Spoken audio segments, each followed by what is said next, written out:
Alrighty, hello, you guys. Welcome back to the channel. Happy Self-Mastery Monday. And today's self-mastery topic, again, we are going to be speaking about AI.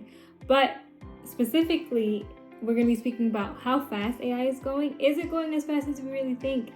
And the real question, are we moving with it? Or are we going to be left behind? And how to actually think about AI and how to have more, autonomy and control over how AI is going to affect your daily lives. I wanted to do a quick reaction on some highlights based off this interview that Steven Bartlett did with Scott Galloway. I think there were a lot of interesting things. It was a 2-hour podcast. I was listening to it this morning during my workout, and I had a whole different segment planned for today. But I figured this would be a great self-mastery topic, especially those who are starting the week off, maybe have some concerns or worries, especially with this ongoing lawsuit with Elon Musk and Sam Altman. I did do a video reacting to it and giving my general thoughts on it.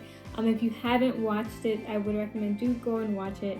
I did drop definitely some gems and some things that you should be thinking of when it comes to AI and how the future of AI may be. But this one, we're going to be specifically speaking about how you should think about AI, kind of killing down the noise of what it is, but also having control of how it integrates into your daily lives. So with that being said, before we get into today's topic, do remember to subscribe to the channel, turn on your post notifications, do like the video, and do comment below about your concerns or thoughts surrounding AI. I would love to know what you guys are thinking. I look at a lot of data statistics, I listen to a lot of podcasts on it, but I would like to know the general consensus of people who actually watch my videos of what you guys think about AI. It'd be interesting to know. But without further ado, let's get into today's video. Okay, so I have 2 different segments that I want to review. Let's go into the first one. I'll pop it up here so you guys can see. Basically, Scott Galloway is giving his general thoughts, Steven Bartlett asking him which jobs are actually going to be affected, and he gives some insight, which I think is very keen on how people should think about AI. I think it's definitely different from what most people say. I think there's a lot of noise and general it's the end of the world, the end of the apocalypse. And even though they do get into the beginning of the video, if you want to watch it, definitely go check it out on the Diverse CEO podcast. But I'm not going to get into that specifically. He's more of an AI optimist. So keeping that in mind, just wanted to preface you guys before playing this section of the video. But I do think that it's an important way to think about it and to kind of kill the noise, at least right now, of what we're seeing with AI. So without further ado, let's get into this reaction. On that point, what jobs do you think will be impacted by AI? I've heard you talk about logistics and transport. I think London have just announced that Waymo and Tesla's full self-driving technology are on the way. They've greenlighted Waymo, for example. I'd hate to be a truck driver. To me, a long-haul truck driver is the first place. Trucks can drive between 10 p.m. Pausing really quickly, for those who do not know what Waymo is basically like a self-driving taxi. They have them, I believe, in California. I've seen them in Texas. I don't know if they have them in California, but I've definitely seen them in Texas, specifically down in Austin. So I just wanted to give you guys some insight for those who may not know what Waymo is. But let's get back into the video. 10 p.m. and 4 a.m. when there's no traffic on the road. I don't think it's a very good job. What's interesting one of the things interesting about truck drivers is the biggest employer of non-high school grads in America, of non-high school graduate males. It's the biggest employer. Really? It's actually one of the 2 or 3, I think, biggest jobs by number of people in the United States. I would think within 10 years, we're going to have very few long-haul truckers. Obviously, customer service, it feels like that will likely go away. Yeah. But where I see job destruction in my world is that I used to, anytime I got an agreement from anybody, an advertiser for a contract, an employment agreement, whatever it is, I'd send it to my lawyer and say, can you review this? And because there's latency in the bills, it probably costs somewhere between $400 and $2,000 to review every contract, right? Because I'm a narcissist and I think I signaled by having a name brand law firm. And so they hire some kid at 120 or 80 to 120 bucks an hour and they charge me $400 to $500, right? Now I say to the person in charge of that project, and they say, well, I'm sending the contract review to our lawyer. I'm like, no. Put the agreement, describe what we're looking for, ask Claude or ChatGPT to pretend it's a $1,200 lawyer, an hour lawyer, employment lawyer or contract lawyer, and ask them to review this document, redline it, and do the same thing at another LLM, and then you make those changes. Congratulations, you are now a senior associate at a law firm. I probably spend $100,000 to $300,000 a year on legal fees across my organization. I think I'll cut that easily by a third this year. So that's one way I see it. But I have a podcast company, not Pausing real quick before he gets into it and before Steven Bartlett gives his opinion, which I think easily migrates into like the last point that I'm trying to get at. Like with that being said, a lot of the noise that comes from the scare of like what AI is going to do, what jobs are they going to take over. Obviously, he's giving his general opinion on what he thinks just based off what's current right now, what's going to be taken over. But there's still a lot of good opportunities. Like I was talking to my mom about this when we were on vacation. I think a lot of the medical field is going to be safe just in general practices. I think a lot of the things that, like they said, like logistics and customer service. I mean, we see it now with customer service specifically. Like the first thing answering your phone is like a AI assistant, which is sometimes really annoying. You just want to talk to the live agent. But anyway, segueing away, that the point of what I wanted to pause here is because even though that there's going to be a massive shift eventually in roles, it's still going to take time. So don't think that it's something that, it's happening tomorrow, it's happening this year, next year, so on and so forth. Technology is advancing, but maybe not as quickly as maybe people will put in their minds. I think that a lot of people get caught up in like, these are the changes that are going to be happening, and it's going to be happening tomorrow. I think that one, just with integrating things, companies buying stuff, that stuff takes time, but also testing out these new technologies, understanding the safety implications of it, getting it approved, shipped, manufactured, all that stuff takes time. So before you get on crazy, and I think in the beginning of this, they do kind of scare people with ultimately like what the end result is going to be, or at least the progressive result of where we're going. We're not there just yet. We can be migrating there, and there's going to be laws that are passed to approve these things, but there's still like a process of implementation before that actually happens. So you do have time, whether if it's to look into different opportunities, whether if it's to understand the opportunities in your current role and how to integrate them with AI to feel more secure in your role, I think is really important. It's something that Steven Bartlett is about to touch upon. So I just want you guys to hear what he has to say. nearly the industrial behemoth this thing is, but I keep asking everybody, how do we use AI to do this? And I find that they're getting better at it and it enhances our work, but we're still hiring. Again, I think it's a supplement. And if you want to protect against AI, it's pretty easy. I've said this for a while. AI is not going to take your job. Someone who understands AI is going to take your job. So what I tell people is have a second screen, and that is always have a second screen open that has nothing but AI on it, LLMs, and anything you get digitally, port it into your AI screen and start playing with it.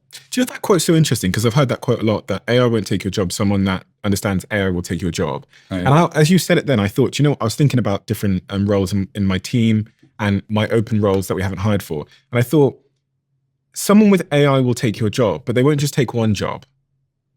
They'll take 5 of those jobs. And so if you think about an analyst, right? We've got Molly downstairs, analyst for my investment fund. We were well intent on hiring maybe 5 analysts for my second fund. Yeah. We only need Molly now because Molly's got 2 agents that she works with and two Mac Minis. And she's got a setup that screens the inbound interest and also goes proactively into the market looking for new opportunities and pulls them back into her, runs them through a framework, scores them, prepares them for the IC. So Molly, enabled by AI, she's probably taken out 5 jobs. And this is, I think, even with the law example, that lawyer that's using these models probably doesn't need to have 5 junior lawyers now if they're really, really competent with AI. And if you think about an executive assistant. Okay, so yeah, with that being said, I think that what they said is pretty important, and kind of like what I've been emphasizing with you guys these past few weeks talking about AI is pretty much taking the ownership on yourself to learn these new tools, to understand these large language models, to even just understand it at a basic level. I think it's really important. And this is like kind of what I wanted to segue into, the importance of, you know, how you can actually take control of your life and of your security, especially with your job security, with understanding, you know, AI and how it integrates to your specific role. Specifically, what Steven Bartlett said, I mean, what Scott and Steven both just mentioned is that, you know, right now at least, because of where the technology is, AI is not going to specifically take your role. It's someone who knows AI. And I know people are saying, well, what about customer service? Customer service is still there. People are still hiring. Like he said, people are still hiring for roles.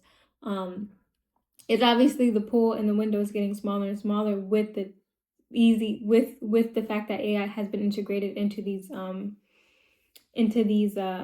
businesses, into these jobs, but the opportunities are still there. And for someone, like he said, with it, like Steven Bartlett gave the example, his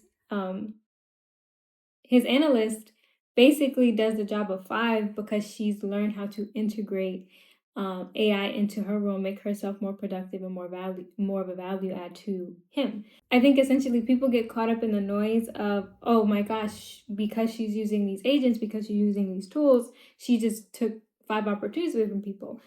And I know that's hard to hear, but focusing also on the positive, which is, hey, I have a tool that can make me more efficient and more value add, so I can focus on things and actually be creative and actually add more value, whether to my business, whether to my employer, or whether to someone, or whether to my partner, whoever I'm working with or for. I think looking at it like that will help kind of ease down the noise. Like I use AI and I'm learning about AI each and every day because I understand with my personal business, with my personal expertise, AI can do a lot of things more efficiently, more faster. And even though I have to spot check sometimes, even though I have to regulate, there are certain things that just make my life a lot easier.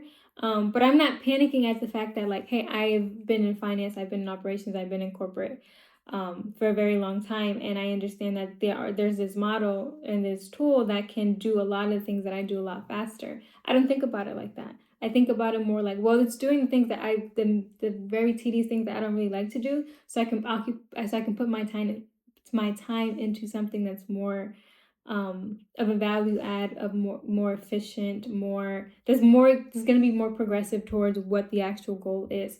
And even though now that I work for myself, it's even more handy because especially because I'm starting out, I'm doing the role of like 15, 16, 17 people. So the fact that I can have this tool and have these agents work on my behalf minimizes the amount of roles that I have to have. And especially if you're a business owner, it definitely helps. But segueing into what I think that people should be mindful of and what I think is going to help kind of kill the immediate noise and the immediate worry of AI is what he's about to say right now. So let's get into that.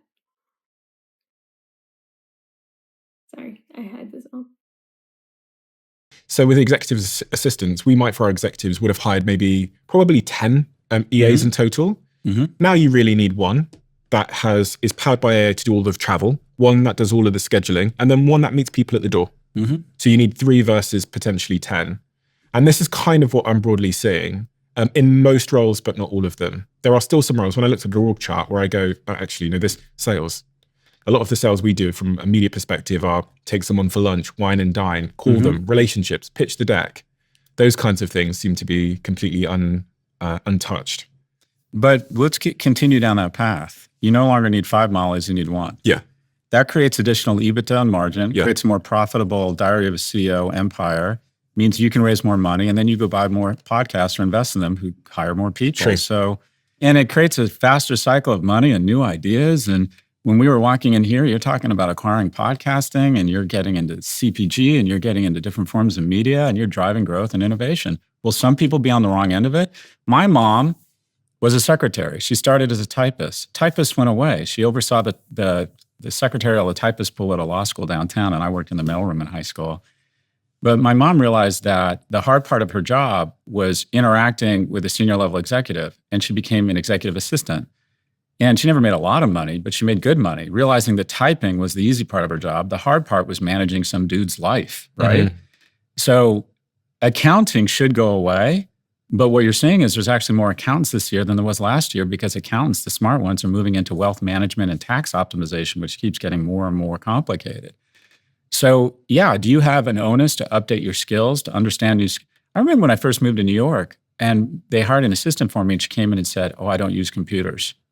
And I'm like, "Well, you can't work here." So it's like to say you're not going to learn AI, or at least the basics on how to use it, is like being in 1998 and saying, "Well, I don't use PCs." Mm-hmm. Yeah, and I think that's a good way of framing it. And I'm gonna simplify it for you guys because I know there was like a lot of things that were like said. Essentially, starting off with Steven Bartlett when he basically mentioned that AI does the role of five, and Scott commenting on that minimizes basically it minimizes overhead. And overhead is basically like the cost that you incur because of expenses. Expenses can be, people you employ. And specifically in this case, they're talking about people you employ. The more that you pay people, the less profit you make. And he's saying, well, because you're paying less people, you're making more profit, and essentially you're going to be able to expand your current company because you're going to invest into more and more and more podcasts, which essentially means that you're going to be able to hire people and put people in the right places. So that's essentially what he's saying. And he gave the example of why it's important to understand AI and not get so caught up in the noise is because the same way how computers came out and people, became typists, like he said. It's a really old job. I wasn't there around that time, but I do know of it. Some people may not. But basically, when computers first came out, people were just hired to teach people how to type for people on people's behalf, blah, blah, blah. But when that kind of went away and, computers started becoming more sophisticated, people were afraid. The same way how they're afraid now of, okay, what's going to happen to my job? And essentially, roles that actually use these, whether if it was executive assistants, in general, was the example that he gave. Typing for someone was the easy part, of a job. It was, and I know this sounds so simple to us now, but back then things were different. But typing was the easiest part of an executive assistant's job. What's the difficult part is actually managing your executive, is actually managing and assisting the person that you're employed by. And to basically say it in layman's terms is even though typing made their job more efficient and more faster because they're not writing everything down, it's, you don't have to worry about it being like lost or faded away. Everything's kind of like stored into a computer. That still didn't take away what value they brought to the table. And I know it's very different. AI versus typing, AI versus, a PC. But it should be looked at, as we're trying to say, the same way, even if it's at a minimal level. AI is not going to be able to take away your value, it's not going to take away your talent, and it's not going to be able to take away what you can bring to a job. If used correctly, if understood what it's supposed to be used for, and having the right mindset around it. And I think that's a really good way of helping people kind of navigate this uncertain time. Because we do hear from these tech CEOs all these doomsday stuff, right? And essentially they do go into the interview, which I didn't want to get into all that stuff and kind of steer away from the direction of control and having more of a firm understanding of how AI is actually going to affect your life. But I wanted to talk to you guys a little bit about these tech companies because I think essentially people are putting a lot of responsibility onto the tech companies instead of taking the ownership of them to themselves on how they can basically integrate these new technologies. And I know we haven't asked for them. I know that we did not I know that we have a lot of worries around them. And I know essentially some people just don't want them because they don't want it to affect their role. Before we segue into that, I want to essentially just last but a little bit highlight that the framework and the mindset that you have around AI and the ability to learn AI is what's going to give you the most control of your role, of your day-to-day, of your life, and how this tool is going to actually impact it. But let's move forward into these tech CEOs. I think a lot of people have put their hands up and saying like, there's nothing that I can do. I'm just gonna have to wait until I get fired, instead of one, taking the action, like I said before, to learn these tools, but two, waiting for these tech CEOs to, I guess, be their superhero or something. And I think in this particular part of the interview, it's very, very interesting, but also very insightful on what you can actually do to make sure that these tech companies and these tech CEOs stay in line and don't affect your life in a negative way, and basically putting the control back into your hands as a. So Sam Altman has been in all the news lately, in part because of this article that the New Yorker did. Two reporters there, Ronan Farrow and Andrew Marantz, which was this article. And then he responded with this blog post here. 2 years ago, I thought Sam had a really good brand, because he was out in Congress. He was saying this tech, he was asking for regulation, it seemed. It has turned unbelievably quickly, unbelievably fast. Well, we said this before. He's a proxy for all of AI. I think the greatest brand destruction, other than the US over the last 18 months, has been AI, and also Sam Altman. But we keep falling into this trap over and over. And that is, something happened through the 70s, 80s, and 90s. And that is, its heroes used to be athletes, government officials, and actors. And then there was a dramatic decline in attendance to religious institutions, but people still have really big questions and want sort of an authority or a godlike figure. The closest thing we have to religion is technology. Most people don't understand it. It has a mystical feel to it. I have no idea how my phone works. I can ask it anything and it comes back with a relatively authoritative answer that I trust, similar if I was talking or praying. I feel like most of the time when we're on AI, we're kind of praying. We're sending a question into the echo to a being thinking it's smarter than us and it's going to come back with an empathetic, loving, correct answer. So the new Jesus Christ was born in the 90s, and that was Steve Jobs. And he was taken from us early, like Jesus Christ. The idolatry of innovators has absolutely gone crazy. And the new Jesus Christ, if you will, are these tech CEOs. And here's what we fail to understand. So before we get into that, I know some people, obviously we are a channel of faith. Obviously they're talking about people that do not have faith. And basically how people are actually viewing these tech CEOs as if they're like godlike figures. And he gives Steve Jobs an example, with all the noise that was happening around the time, similarly to when computers were being built, when the iPhone was coming out, when mobile phones were coming out in general. So he's just like giving like a metaphor, an example. I don't want people to feel offended, especially like if you're not really well versed in all this stuff. That's not the case. He's not saying that they are gods. He's giving an example of how people are, people specifically who do not follow a god, or how people are reacting to them as if they are gods. And what he's trying to say is basically they're not. But let's continue so you guys get a full picture of what they're trying to say before we get into basically how you guys can have more control with these companies on what they're doing. They do not have our best interests at heart. They are not concerned with our emotional well-being. They are not going to comfort us when we're older. They are there, and they play a key component in capitalism, to do anything that is required to get their earnings up 1 cent per share every day. And they will make incremental decisions that justify the harming and self-harm of teen girls, Sheryl Sandberg, the weaponization of our platforms to make the coarsening of our discourse, Mark Zuckerberg.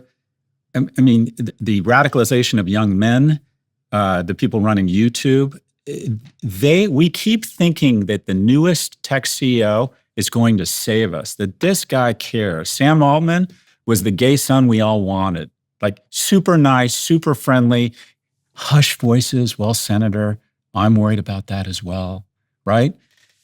These guys would sleep with their cousin for a nickel. That's their job. Their job is to increase earnings. They're not here to save us.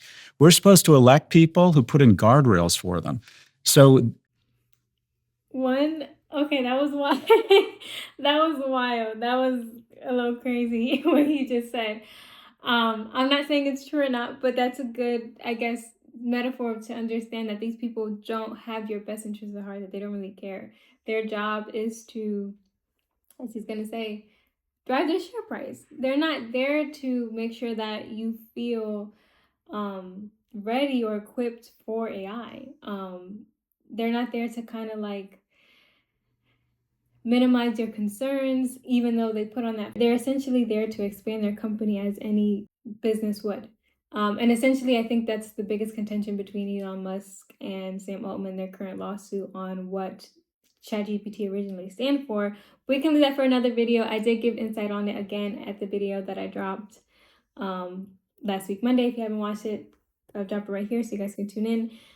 But essentially what he's trying to say is, and the important thing is what he said at the end, our job, our job is not to rely on these tech CEOs because they're going to do what the best interest of their company is. Our job is to elect people, to put in regulations and to put in policies that would essentially control these tech companies in whether if it's with these data centers, whether if it's with how they roll out AI, how they integrate AI.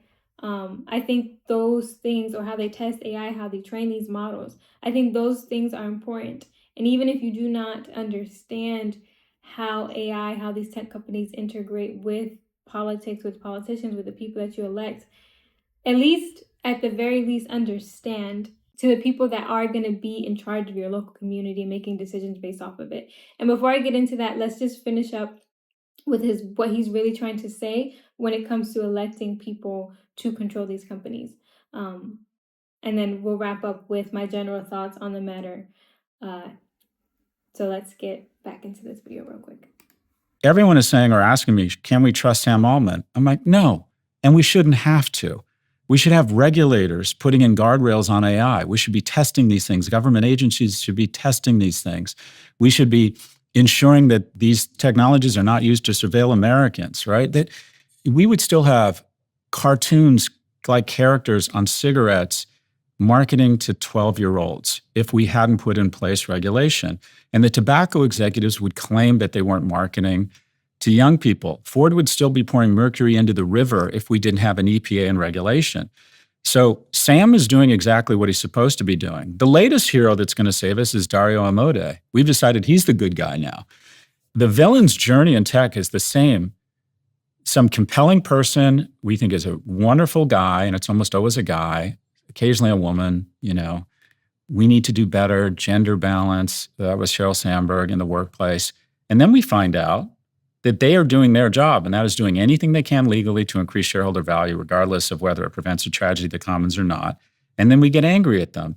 The journey from Anakin Skywalker to Darth Vader gets shorter and shorter, but they all follow the same path. And then 18 months later, we realize that they too will say and do whatever they can to try and delay and obfuscate regulation, and that sometimes when we don't have a government with a lack of domain expertise, with a lack of insight, with people who are cross between the land of the dead and the Golden Girls and don't understand these technologies, that when these technologies are allowed to run just free with no regulation, they do bad things. So Sam Altman is the latest person we've discovered as Darth Vader, who's gone to the dark side. It happens with all of them because they're doing their job. We as citizens aren't doing our job, and that is we're not putting in place elected officials that regulate these companies. So yeah, can we trust Sam Altman? No, but we shouldn't need to trust him. We should be able to trust that we have smart elected officials that will regulate these companies. And I'm going to end right there with that one. Because that's what I was really trying to highlight with you guys is electing officials that will regulate these companies. I think that is very important, and it is not said enough with people, because I think, we're impacted by AI, whether if it's through our roles that are being taken, whether if it's through AI integration with businesses, whether if it's, you call customer service and you hear AI, whether if it's these data centers that are driving the energy costs. I think a lot of people feel like they have no control of what these companies are doing. And I think it's important that the control is based off of who you decide to vote for as well. Not only am I learning these tools, am I integrating into my day-to-day to make my life more efficient and to make me more of a value add, but also to control how these tech companies are actually rolling out AI and what they're doing, and how they're expanding. And I think a lot of people don't think about that they're a taxpayer and they pay their local congressman, their local council, their local governor, mayor, so on and so forth, but they don't understand what they're there for. And I think, I know a lot of people don't like to get caught up into politics, and I'm not saying that you need to go on the beyond and speak on things that you feel passionate about, but I think it is important to at least know who, at least in your local community, in your local town, in your county, even in your state, of who your officials are, who your representatives are. And even if you don't want to go speak to them and build relationships, know what they stand for, so that at least there's no surprises as to why your energy bill or other things that are happening in your community are happening. You have the understanding because you're at least listening to the things that are going to be impacting your day-to-day. For me, especially as a business owner, when you have an established business, whether if it's through real estate, whether if it's through, consumer goods, I think it's really important for you to go out and build that relationship with your local mayor, with your governor, with your congressman, and know who they are and know what they stand for, because that directly impacts not only your taxes, but it directly impacts how your business is going to operate. Is your business going to stay afloat? At the end of the day, I know some people don't like to get into particular politics, but at least your local politics, you should know what's going on. And I think just starting based off of like who the person is and what they stand for and what they represent, and obviously what do they have to say about AI? Because I know a lot of people, they try to check off the big ticket items like, is your community safe? Is your taxes low? And stuff like that. But now that this is a bigger and bigger conversation, with these data centers actually being established, and a lot of people being affected by them, ask those questions. Ask those questions on, hey, how are we going to allow AI into our schools? How are we going to allow AI into our communities? How are these data centers going to be controlled so our energy costs, our energy bills not going up? Like, what is your view on these regulations, and how do you anticipate and how do you expect to control and regulate these AI companies so they're not impacting my life, my family's life, my children's life? I think those are really, really important. But to sum up, just in general, remember, you have two areas of control that are very, very effective when it comes to AI. One, when it comes to your role and comes to your future, understanding it even on a basic level can go a long way, because it'll make you more efficient and more of a value add. So don't get lost in the wind. Don't get caught up in the noise of saying like, hey, I don't want to learn it. I don't need to learn it. I think just understanding the basics will put you ahead of most. And understanding that the same exact way how, you have a business, or you have your truck driver, or, or whatever the case may be, how you use your phone, how you use your smartphone to communicate, to research stuff. AI is supposed to be kind of viewed the same way in its current form. I'm not saying that's not going to advance more. I'm not saying that I know what the future holds, but at least right now, it could be something. It could be a tool even more efficient than the phone that you have in your hands. And the second thing, to sum it up, is that you do have control of at least your local community by who you decide to elect on how these tech companies integrate into your local community. So be mindful of the people that you elect, know who they are, know what they stand for, and know what's important to them, especially when it comes to AI, as we're seeing this transition happen faster and faster and faster. And we want to protect ourselves, our family, and our overall well-being in our communities from these possible catastrophes that can happen, whether if it's with energy increases, whether if it's with overall AI integration within our schools, in our societies, and then just in general with the things, especially with the things that we do not know that are to come. So don't be afraid to ask questions. Don't be afraid to at least listen to what's going on, at least understanding the basic level of politics on how they can integrate. I know there's a lot of questions that I probably left you guys with. I may do another video on it. I'm not sure. If you guys want me to do another video, do comment below. But essentially, that's all I have for today. I wanted to come to you guys with at least a quick video because I do have a ton of things to do. And unfortunately, I wanted to do a full-blown reaction to this interview, but I really just don't have the time. But those two things, I think, not only leaves you guys with a sense of control, but a sense of empowerment on how to view these things and putting the power back into your hands.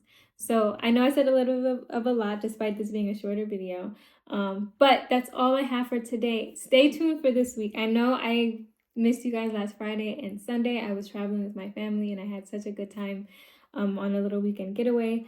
But this week I'm coming to you guys full force. I'm going to be doing a reaction to 2 highly anticipated videos that I have been not only waiting on, but I didn't even expect for them to even be happening. I listened to them and I think that there's a lot of good gems that we're going to go through. So remember, we drop content every Sunday, Monday, Wednesday, and Friday. On days that we don't drop content, you will see in our community posts. And of course, I'll leave you guys with tons and tons of content, tons and tons of videos to look through during that time off. But for right now, remember, we drop content those 4 days out of the week.